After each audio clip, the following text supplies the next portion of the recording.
হেমন্ত ডেকা spoken English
যিসকল অসম জীয়াৰীৰ ব্যক্তিত্ব কৰ্মৰাজি আৰু কৃতিত্বই হততে আমাক প্ৰভাৱান্বিত কৰে সেইসকল অসম জীয়াৰীলৈ আমাৰ শ্ৰদ্ধা জনাই আৰম্ভ কৰিছোঁ আজিৰ অনুষ্ঠান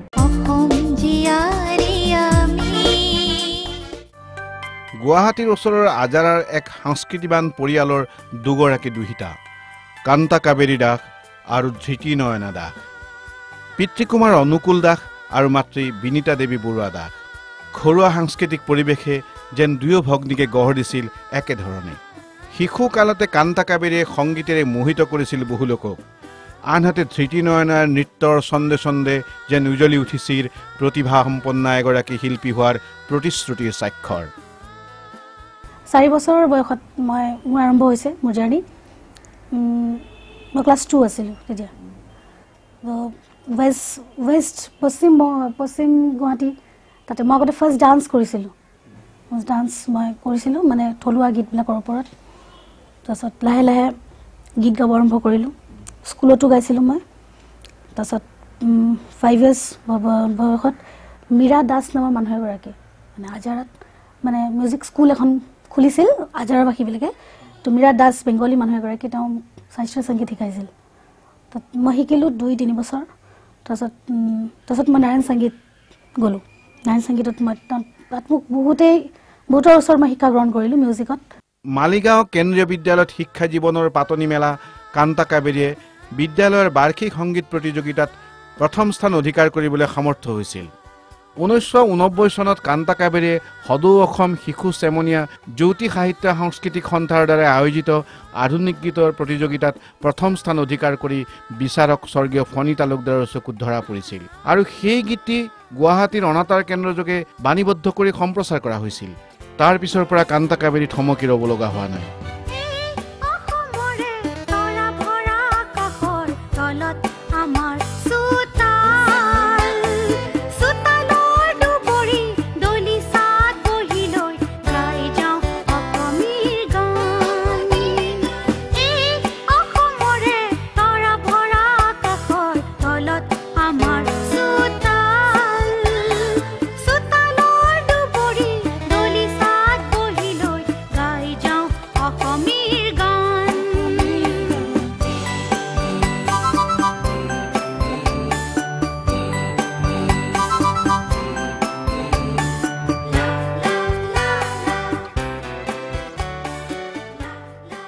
সৰুৰে পৰা কান্তা কাবেৰীয়ে শাস্ত্ৰীয় সংগীতৰ শিক্ষা গ্ৰহণ কৰিছিল আৰু 2003 চনত গুৱাহাটীৰ অসম ৰাজ্যিক সংগীত মহাবিদ্যালয়ৰ পৰা সংগীতৰ স্নাতক ডিগ্ৰী লাভ কৰে আৰু 2003 চনতে ইন্দিৰা কলা সংগীত বিশ্ববিদ্যালয়ৰ পৰা MA ফাইনেল ভোকেলত প্ৰথম বিভাগত প্ৰথম হৈ সুখ্যাতিৰে উত্তীৰ্ণ হয় 2007 চনত কান্তা কাবেৰীয়ে ডক্টৰ উমা গাৰ্গৰ তত্ত্বাৱধানত আসাম কে জনজীৱন মে জ্যোতি সংগীত বিষয়ত এমফিল ডিগ্ৰী লাভ কৰে আৰু বৰ্তমান ডক্টৰ শৈলেন্দ্ৰ গোস্বামীৰ তত্ত্বাৱধানত কান্তা কাবেৰীয়ে উক্ত বিষয়ত গৱেষণা কৰি আছে फूलों रे खोराई डाल डाल पर सज गई है फूलों के बाहर हे राम राम फूलों के बाहर फूलों के बाहर এনেকৈ হিন্দীটো মানে বহুতো লেখক আছে তেওঁলোকে হিন্দীত মানে ট্ৰান্সলেট কৰিছে আৰু হেতু মই মানে মই এমফিলত মোৰ হেতু আছিল আৰু মোৰ PhD যোনটো মই এটা কৰি আছো মই জ্যোতি সংগীতৰ ওপৰতে মোৰ গৱেষণা চলি বেংগল বিলাকতো ৰবীন্দ্ৰ সংগীতটো তেওঁলোকে পুৰা তেওঁলোকৰ ইউনিটি আছে তেওঁলোকে পুৰা হেতু পুৰা মানুহৰ আগত স্প্ৰেড কৰি দিছে সেইকাৰণে মই এইটো ক্ষেত্ৰত মোৰ যেটা পৰীক্ষা হৈছিল স্ক্ৰিনিং টেষ্ট হৈছিল যেটা মই জ্যোতি সংগীতৰ ওপৰত কৰোঁতে মানে তেওঁলোকে কোনো চিনি নাপায় জ্যোতি সংগীত কি আহে এনেকৈ সবে কৈছিল আৰু এটা মই মানে তেওঁলোকক বুজাই দিছো জ্যোতি সংগীত মানে আমাৰ জ্যোতিপ্ৰসাদ আগৰৱালা দেৱৰ ৰচিত গীতবিলাক হ'ল জ্যোতি সংগীত তেওঁ আমাৰ অসমৰ মানুহ নহয় তেওঁলোক বাহিৰৰ মানে তেওঁলোক বিকানেৰ ৰাজস্থানৰ তাৰ পৰা আহি তেওঁলোক তেজপুৰ গ'ল তাৰপিছত আহি এনেকৈ মই গোটেইখিনি মানে কৈ দিওঁতে তেওঁলোকে এপ্ৰুভ কৰাই দিলে মই ভাবোঁ অকল অসমতে নহয় মই অল অভাৰ ইণ্ডিয়াত স্প্ৰেড কৰিব খোজোঁ তেওঁৰ গীতবিলাক যিহেতু তেওঁৰ গীতবিলাক ফ্ৰীডম ফাইটাৰৰ গীত ৰেভলিউশ্যনৰ ওপৰত গীত সেইকাৰণে মই ভাবোঁ ৰবীন্দ্ৰ সংগীত আৰু জ্যোতি সংগীতৰ গীতবিলাক প্ৰায় একে টাইপ অলপ সুৰবিলাকো একে আৰু জ্যোতিপ্ৰসাদে জ্যোতি সংগীতৰ অলপ মানে ৰবীন্দ্ৰ সংগীতৰ অলপ সুৰো অকণমান আনিছে সেইকাৰণে মই ভাবোঁ কি মই এইটো অল অভাৰ ইণ্ডিয়াত মই এইটো স্প্ৰেড কৰিব খোজোঁ আৰু প্ৰথমতে আৰু নেক্সট হিন্দীত যে মই বনালোঁ জ্যোতি সংগীতটো সেইটোৰ মই এখন এলবাম বনাম নেক্সট এখন এলবাম ৰিলিজ হোৱাৰ পাছত তেতিয়া মানে এইটো অল অভাৰ ইণ্ডিয়াত স্প্ৰেড হৈ যাব সেইটো মইতো দেখাব খুজিছোঁ কান্তা কাবেৰীয়ে বিশেষকৈ তামিলনাডু মিৰাট আহমেদাবাদ আদি বিভিন্ন ঠাইত অনুষ্ঠিত বিভিন্ন সৰ্বভাৰতীয় প্ৰতিযোগিতাত অংশগ্ৰহণ কৰি পুৰস্কৃত হৈছে ইয়াৰ উপৰি দিল্লী ইউনিভাৰ্চিটিত অনুষ্ঠিত embassy of the United States of America আৰু faculty of music and fine arts ছেমিনাৰত অংশগ্ৰহণ কৰাৰ উপৰিও ভাৰত আৰু চীনে যুগ্মভাৱে আয়োজন কৰা লোক সংস্কৃতিৰ এক যুগলবন্দী অনুষ্ঠানত অংশগ্ৰহণ কৰিছে আৰু কেইবাটাও কেছেটত ইতিমধ্যে কণ্ঠদান কৰিছে মই প্ৰথম মানুহক দিব খোজোঁ ফাৰ্ষ্ট মই নিজৰ তৰফৰ মই যিমান শিকিলোঁ মই এতিয়াও একো শিকা নাই মই এতিয়াও শিকি আছোঁ গুৰুৰ ওচৰত কিন্তু মই যিমানখিনি মই শিকিছোঁ সেইখিনি মই দিব খোজোঁ মানুহক দেখাব খোজোঁ মই কি কৰিলোঁ তাৰপিছত ভাবি চাম এইটো প্ৰফেশ্যনেল হিচাপে এতিয়াও লোৱা নাই মই আনহাতে একেটি পৰিয়ালৰে কান্তা কাবেৰীৰ ভগ্নী ধৃতি নয়নাই মালিগাঁৱৰ নাৰায়ণ সংগীত মহাবিদ্যালয়ত কথক আৰু মণিপুৰী নৃত্য শিকিবলৈ লয় পিছলৈ লক্ষ্ণৌ ভাতখাণ্ডে আৰু এলাহাবাদ প্ৰয়াগৰ পৰা পৰিচালিত কথক নৃত্যত বিশাৰদ ডিগ্ৰী লাভ কৰে যদিও কলা বিভাগত উচ্চতৰ মাধ্যমিক পৰীক্ষা পাছ কৰাৰ পিছত অসম ৰাজ্যিক সংগীত মহাবিদ্যালয়ত নামভৰ্তি কৰি BMuse ডিগ্ৰী লাভ কৰে সৰুৰ পৰা আমি এটা সংগীতৰ পৰিৱেশত ডাঙৰ হৈছোঁ ক্লাছ 1ৰ পৰা মই নাচিছিলোঁ বাট নাচাৰ আগতে মই গান গাইছিলোঁ আগতে আপ টু ক্লাছ 10লৈ এতিয়া গান গোৱাৰ পাছত ক্লাছ 10ৰ পাছত মই নাচ শিকি আছিলোঁ কিন্তু মই নাচটো পাৰফৰ্ম কৰা নাছিলোঁ দেন মই নাচিব শিকিলোঁ নাচিলোঁ ক্লাছিকেল বেছিকৈ নাচিছিলোঁ মই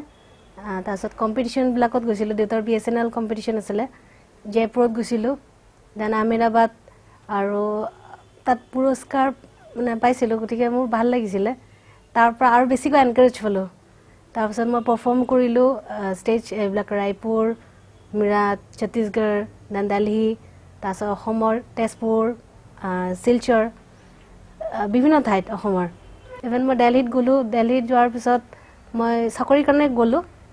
তাত মই ABJ ইণ্টাৰনেশ্যনেল স্কুলত মই চাকৰি কৰি আছোঁ তাৰপিছত তাত দিল্লীত কিছুমান জেনেৰেল স্কুল তাত এজ এ কৰিঅ'গ্ৰাফি হিচাপে মই তাতে এপইণ্টমেণ্ট কৰিছোঁ বাট মোৰ ডান্সত ক্লাছিকেল শিকি আছোঁ মই মহাৰজীৰ মাজে মাজে ৱৰ্কশ্বপবিলাক এটেণ্ড কৰোঁ তাৰপিছত শাশ্বতী সেনৰ এইবিলাকত যাওঁ মই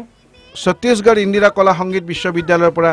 মিউজিক ডিগ্ৰী লাভ কৰি সম্প্ৰতি APJ ইণ্টাৰনেশ্যনেল স্কুলত কাম কৰা ধৃতি নয়নাই অসম তথা ভাৰতবৰ্ষৰ বিভিন্ন মঞ্চত নৃত্য পৰিৱেশন কৰি সুনাম অৰ্জন কৰিছে বীৰ্য মহাৰাজকে আদি কৰি কেইবাগৰাকী বিশিষ্ট নৃত্য বিশাৰদৰ সান্নিধ্য লাভ কৰা ধৃতি নয়নাই ভৱিষ্যতে এগৰাকী কৰিঅ'গ্ৰাফাৰ হোৱাৰ আশা ৰাখিছে আমি অসম জীয়াৰী এই দুই ভগ্নীৰ উজ্জ্বল ভৱিষ্যত কামনা কৰিলোঁ এতিয়া লৈছোঁ খন্তেক বিৰতিৰ পিছত পুনৰ লগ পাম জেঠাই বাহিৰতে বহি আছা যে এই ভিতৰত মহৰ উৎপাতত বহিবই নোৱাৰি দেখোন মহ নহ'ব কিয় তোমালোকৰ ঘৰত জাবৰ জোথৰ পেলাই ঘৰৰ চাৰিওফালটো লেতেৰা কৰি থৈছে আৰু সৰুটো বাৰীতে পুতা পুখুৰী তাতে মহৰ বাহ জানানে জেঠাই মহে পানীতহে কণী পাৰে আৰু তেনেকৈ মহৰ বংশ বৃদ্ধি হয় ঘৰত ডিডিটি ছটিয়াইছে জানো কেতিয়াবা এবাৰ ডিডিটি ছটিয়াবলৈ মানুহ আহিছিলে নহয় মায়েহে ছটিয়াবলৈ নিদিলে ডিডিটি ছটিয়ালে মহৰ বংশ বৃদ্ধি নহয় ঘৰৰ প্ৰত্যেকটো কোঠাতে ডিডিটি ছটিয়াওক আৰু শুৱনি কোঠাত যে ডিডিটি ছটিয়াবই বুজিলো মাজে মাজে ডিডিটি ছটিয়াই থাকা আৰু মহৰ পৰাও আঁতৰি থাকা বিতং তথ্যৰ বাবে ওচৰৰ স্বাস্থ্য কেন্দ্ৰত খবৰ কৰক যদি কম সময়তে আৰু সহজতে ইংৰাজী খলখলীয়াকৈ ক'ব বিচাৰিছে তেনেহলে আজিয়ে পঢ়ক হেমন্ত ডেকাৰ যাদুকৰী কিতাপ স্পোকেন ইংলিছ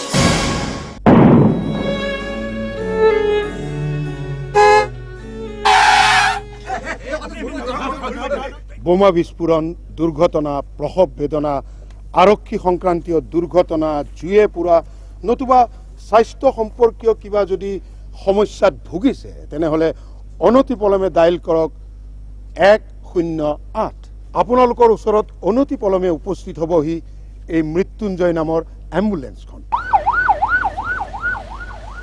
যিকোনো বিপদৰ মুহূৰ্তত ফোন কৰক 108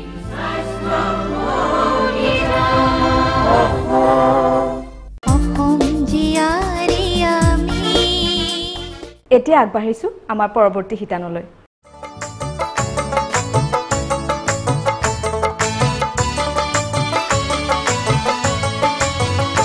ৰঙত নাচি উঠিলা জি বৃন্দাবন পাই নব বসন্তৰে পৰখন ৰঙত নাচি উঠিলা জি বৃন্দাবন পাই নব বসন্তৰে পৰখন সঁচাকৈ ৰঙত নাচি উঠে যেন বৃন্দাবন বৰপেটাৰ দৌল অসম তথা ভাৰতবৰ্ষৰ ভিতৰতে এক লেখত ল'বলগীয়া উৎসৱ শ্ৰীমন্ত শংকৰদেৱৰ সত্ৰীয়া সংস্কৃতিৰ পৰম্পৰা ৰক্ষা কৰি আজি শ বছৰ ধৰি বৰপেটাৰ ভক্তসকলে এই উৎসৱ মনে প্ৰাণে পালন কৰি আহিছে বৰপেটাৰ দৌলৰ এটা স্বকীয় বৈশিষ্ট্য আছে যাক সৰ্বভাৰতীয় উৎসৱৰ লগত তুলনা কৰিব পাৰি দৌলত প্ৰেমৰ পৰশত যেন সাৰ পাই উঠে সত্ৰনগৰী বৰপেটাৰ চৌদিশ হাজাৰ বিজাৰ দৰ্শনাৰ্থীৰে ভৰি পৰে সত্ৰনগৰী বৰপেটা উলাহত নাচি উঠে সকলোৰে মন প্ৰাণ বৰপেটাৰ দৌল উৎসৱ কেতিয়াবা 3 দিনীয়া আৰু কেতিয়াবা 4 দিনীয়াকৈ পালন কৰা দেখা যায় এইবেলি বৰপেটাৰ দৌল উৎসৱ 4 দিনীয়া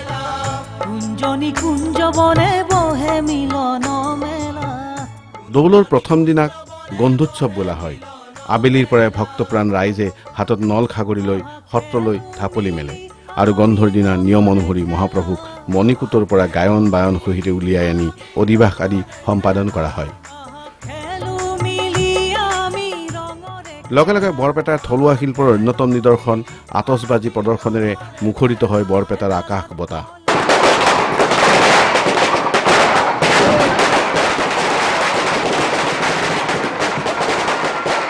আৰু ভক্তগণে আনি থোৱা নল খাগৰিৰে সজা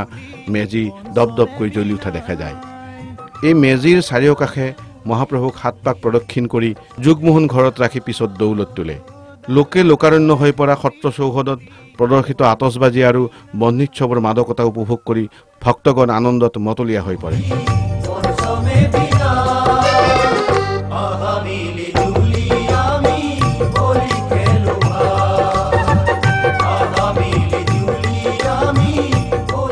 গঞ্জোৎসৱৰ পাছৰ দিনা আৰম্ভ হয়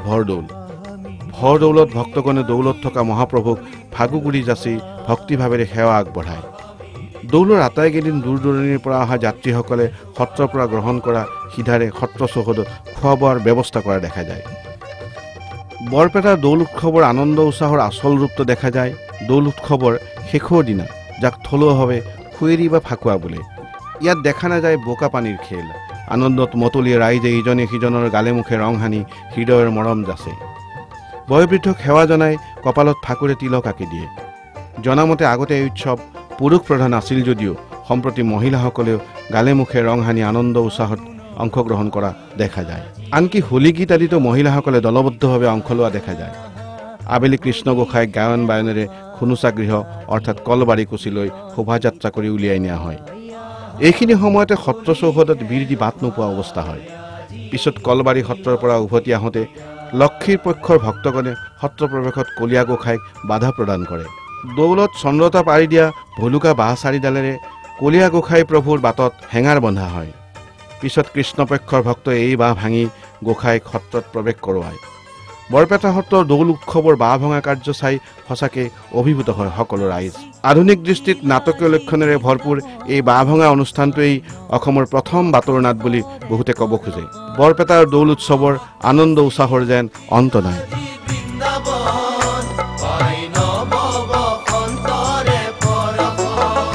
ৰঙত নাচি উঠিলা যি বৃন্দাবন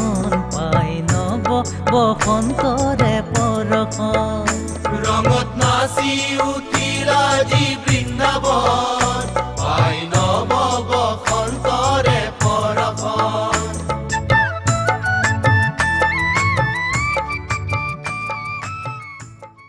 এতিয়া খন্তেক বিৰতি লৈছো।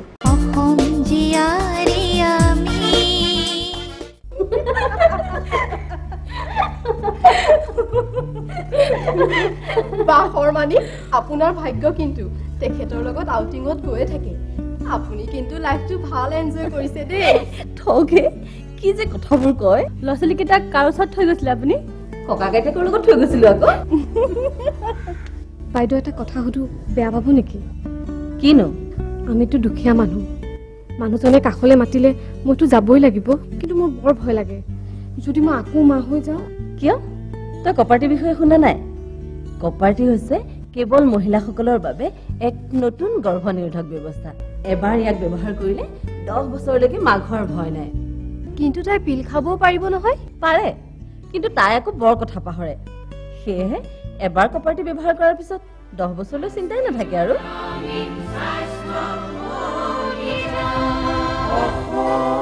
বিৰতিৰ পিছত আগবঢ়াইছো এটি সুমধুৰ গীত।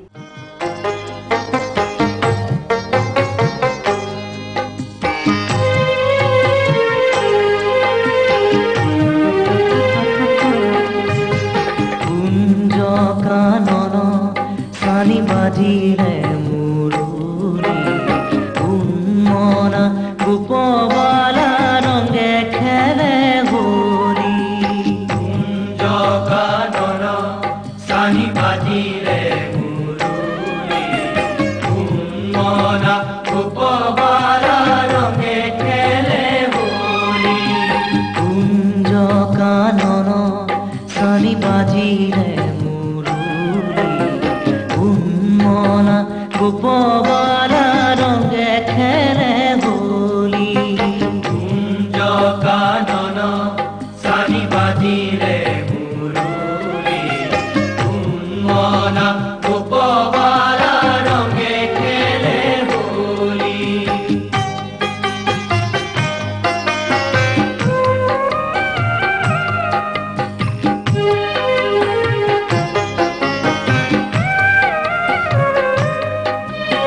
কুসুমিত বৃন্দাবন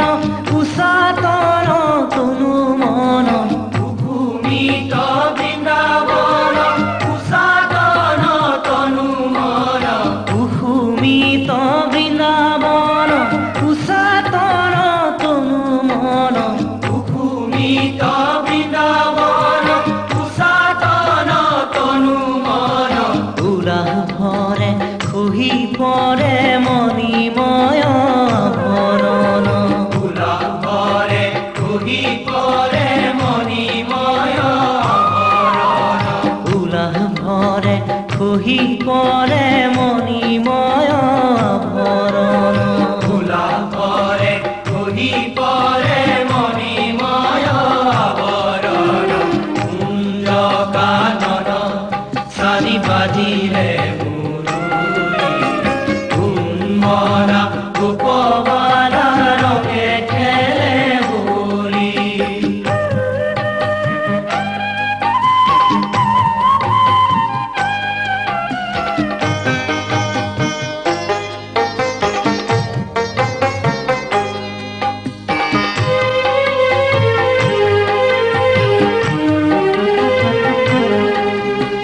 ঝনঝন কঙ্কন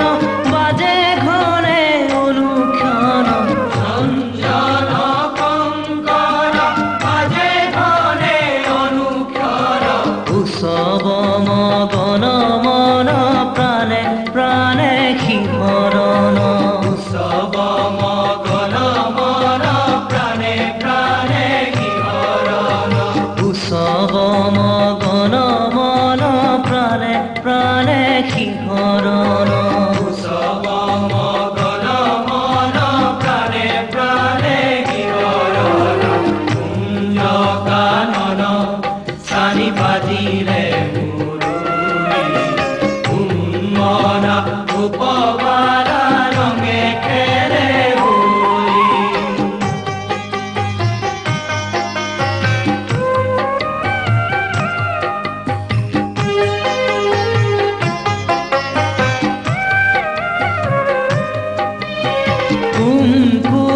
কুমকুমৰঞ্জিত চাৰুমুখ কুসুমন কুমকুমৰঞ্জিত চাৰুমুখ কুসুমন কুমকুমৰঞ্জিত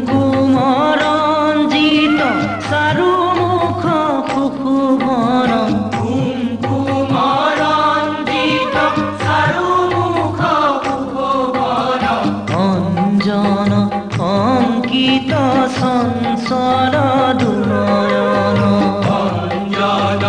অঙ্কিত সংসার দুনয়ন অঞ্জন অঙ্কিত সংসার দুনয়ন অঞ্জন অঙ্কিত সংসার দুনয়ন কুঞ্জ কানন চানি বাজিৰে উন্মনা উপবালা ৰঙে খেলে হোলী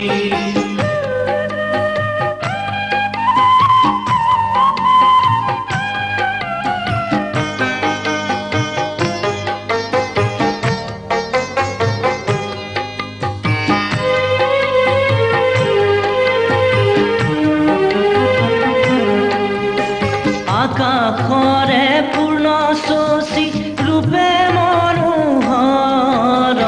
আকাশৰে পূৰ্ণ শশী ৰূপে মনোহৰ আকাশৰে পূৰ্ণ শশী ৰূপে মনোহৰ আকাশৰে পূৰ্ণ শশী ৰূপে মনোহৰ ৰূপালী কিৰণে কৰে ভুৱন উজ্জ্বল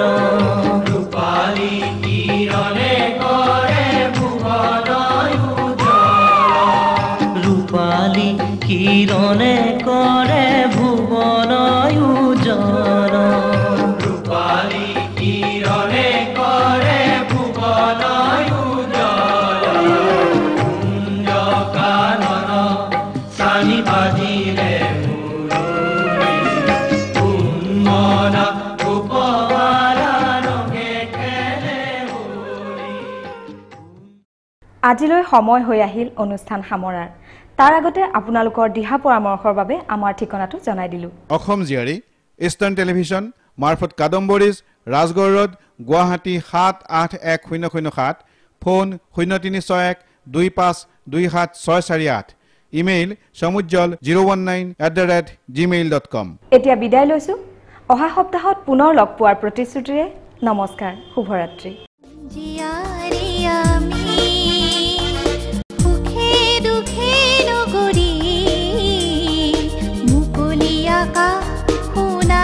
প্ৰভাত নদী সাগৰৰ পাৰ ভাঙি প্ৰগতিৰ সোপানে সোপানে